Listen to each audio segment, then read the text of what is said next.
The first thing the neighbors noticed was the silence. No television, no humming air conditioner, no lights, and in the middle of a brutal July heat wave that terrified them. At 2:17 p.m., 78-year-old Eleanor Whitmore was seen slowly opening her front door, gripping the frame just to stay standing. Her face was pale. Sweat soaked through her thin lavender sweater despite the unbearable heat outside.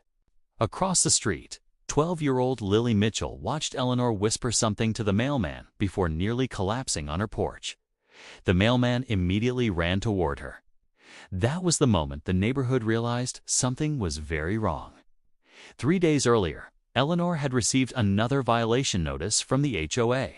The issue? Her grass was visibly uneven. It was ridiculous. Everyone knew Eleanor lived alone after losing her husband 2 years ago. Arthritis made it painful for her to even walk across her driveway, let alone maintain her yard perfectly during a heat wave. Most neighbors quietly ignored minor HOA rules during extreme weather, but not Brenda Kensington. Brenda was the acting HOA president, and she treated the neighborhood like her personal kingdom. She carried a clipboard everywhere, photographed trash bins, measured lawns with a ruler, and once fined a family because their Christmas lights stayed up one extra day. People feared her more than respected her. When Eleanor politely explained that her lawn service company was delayed because of the heat emergency, Brenda didn't care. "You've already received 2 warnings," she snapped during their doorstep argument. "Rules apply to everyone." Eleanor tried reasoning with her. "I'm doing my best." Brenda folded her arms.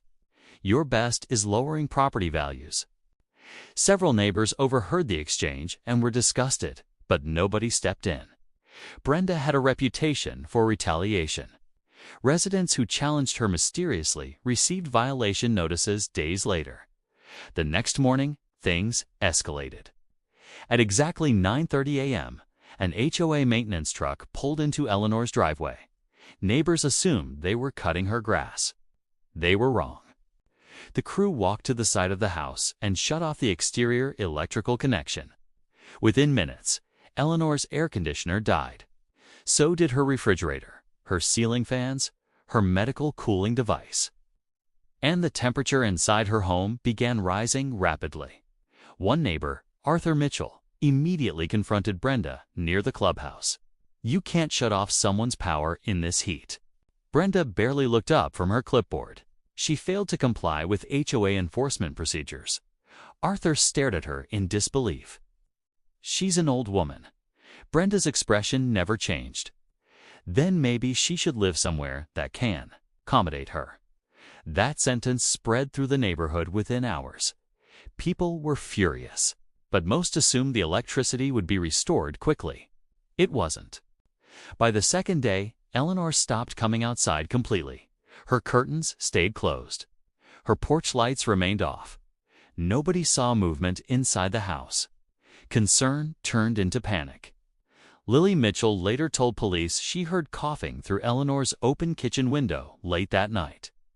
"It sounded really bad," she said quietly. The following afternoon, neighbor after neighbor tried calling Eleanor. No answer. Arthur finally walked over and knocked repeatedly on her front door. Nothing. Then he noticed something terrifying. The windows were fogged from the inside.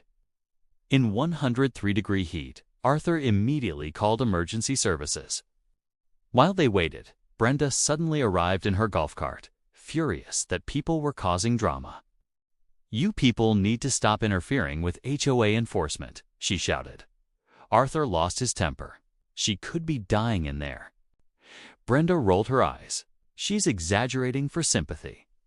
Then the ambulance sirens echoed through the street, and every single neighbor turned toward Eleanor's house in horror.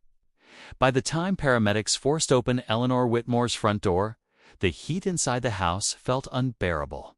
One firefighter later described it as an oven. The air conditioner had been off for nearly 48 hours during the peak of the heat wave. Every window was sealed shut. The living room smelled thick, stale, and dangerously hot. And Eleanor was unconscious on the floor beside a small battery-powered fan that had long since died. Neighbors standing outside watched paramedics rush her onto a stretcher with oxygen over her face. Lily Mitchell began crying the moment she saw Eleanor's weak hand hanging off the side of the gurney. Arthur Mitchell looked furious. But Brenda Kensington? She looked annoyed. "She's probably dehydrated," Brenda muttered loudly near the crowd. "People are acting like I committed murder." Several neighbors turned toward her in disbelief. One woman immediately snapped back. "You shut off her electricity." Brenda crossed her arms defensively. "The HOA has enforcement rights under community policy."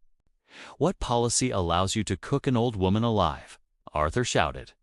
For the first time all afternoon, Brenda looked nervous, because police officers had started asking questions, and the answers weren't looking good. When investigators checked HOA records, things became even worse for Brenda. The board had approved lawn maintenance fines against Eleanor, but nobody had authorized disconnecting her electricity. In fact, the HOA legally couldn't. The maintenance workers later admitted Brenda personally ordered them to cut the power after claiming the house had unsafe electrical violations. That was a lie. The workers believed they were following emergency instructions from the HOA president. Within hours, officers returned to question Brenda again. This time, she stopped acting confident. Neighbors watched from their porches as she argued with police beside her golf cart, sweat dripping down her face under the brutal evening heat. "You're blowing this completely out of proportion," she insisted. An officer answered coldly. A woman nearly died. The entire neighborhood went silent, because deep down, everyone knew it was true. Eleanor had suffered severe heat exhaustion and dangerously low blood pressure. Doctors later confirmed that if emergency services had arrived even an hour later, she might not have survived the night. That statement spread across the neighborhood faster than wildfire. Suddenly, residents who had stayed quiet for years started talking. People shared stories about Brenda threatening fines, harassing elderly homeowners, and targeting families she personally disliked. One couple revealed Brenda once tried towing their car because it was parked 2 inches over the driveway line. Another resident admitted he avoided leaving trash bins outside because Brenda photographed his house almost daily. But this time, the neighborhood wasn't scared anymore. They were angry. 3 days later, over 60 residents packed into an emergency HOA meeting. Brenda arrived expecting support. Instead, she walked into a room full of furious homeowners. The moment she tried defending herself, people started shouting over her. "You abused your power. You could have killed her. She trusted this neighborhood." Brenda attempted blaming Eleanor for ignoring community standards, but that only made things worse. Arthur finally stood up from the back row. She was 78 years old and living alone during a heat emergency.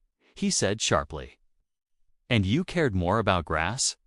The room erupted in applause. By the end of the meeting, the board voted unanimously to remove Brenda as acting HOA president, pending a legal investigation. Nobody defended her. Not one person. And as Brenda walked out of the clubhouse, humiliated and speechless, she passed a small group gathered around Eleanor's driveway, because Eleanor had finally come home from the hospital, weak but alive. The entire street welcomed her back with flowers, cold drinks, and handwritten signs taped near her porch. One sign stood out above all the others. "You were never alone.